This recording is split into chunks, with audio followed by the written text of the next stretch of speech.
Bonjour, nous sommes le jeudi 5 juin et je vous propose une analyse de Capgemini. Donc Capgemini qui a connu une hausse depuis fin 2011 jusqu'à fin 2021. Après il y a eu une période de stagnation et puis là depuis début 2024 une phase 4 de Weinstein avec une baisse. On va voir ça en détail. Donc je vous ai tracé un Fibo sur cette hausse. Alors il y a eu des ranges et puis des baisses, notamment avec la Covid. Mais globalement, ça a été en hausse sur cette période-là. Donc vous allez voir, là, ça donne des niveaux assez pertinents. Donc on va zoomer là-dessus. Donc, hop. Donc je vous ai mis les différents niveaux, donc les 23, 38, 50% et même le 61%, que je trouve pertinent. Donc en fait, ici, on a eu un double top. Et donc on pensait qu'après un range ici, enfin une mini phase 4 et puis un nouveau range avec une phase 1 de Weinstein, qu'on allait repartir à la hausse, éventuellement repartir pour un nouveau cycle haussier de l'action.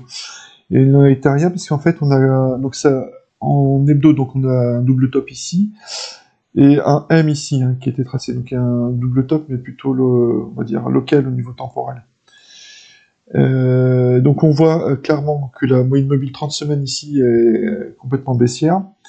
Elle sert même de résistance à certains points. Donc ici 30 septembre, ici début mai. Et donc elle accompagne la tendance avec des rebonds successifs. Donc on voit que le niveau 23% ici a servi de support à casser violemment. Donc la cassure violente, on rebondit sur les 38%, donc qui ont servi de support, et les 23% sont devenus résistance. Et de même là, les 38% sont devenus résistance ici, au mois de mai. Ici, ça a tenu au niveau des 50%, donc en fait, les niveaux de Fibo donnent des zones de support-résistance avec potentiellement des oscillations entre ces niveaux, peut-être dans le futur.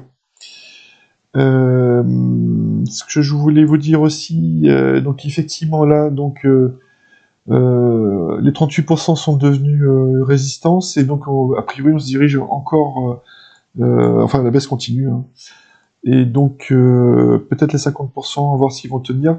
Donc ça correspond à peu près avec un niveau de résistance autour des 120, 125 on va dire. Et si ça cassait, eh ben, on irait voir au niveau du 61%, et qui correspond à une résistance qui a été travaillée, un support résistance qui a été travaillé, un niveau qui a été travaillé. Bah, ça correspond autour des 100 €, donc c'est assez logique, et comme ça, le nombre rond.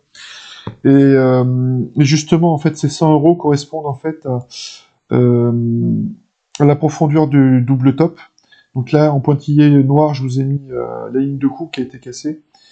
Et quand on reporte cette profondeur, eh ben, on tombe environ sur 100 €.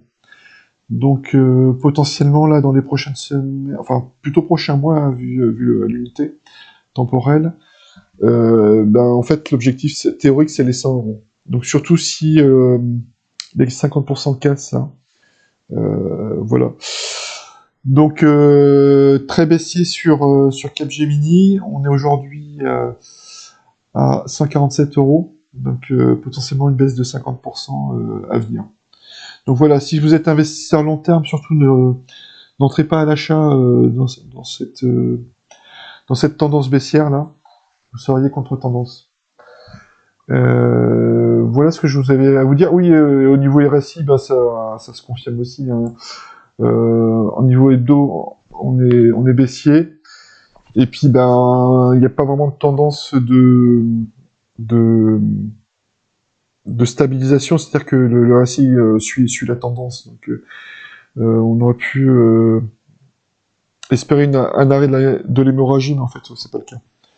Donc pas de signe pour moi où ça se stabiliserait à court terme.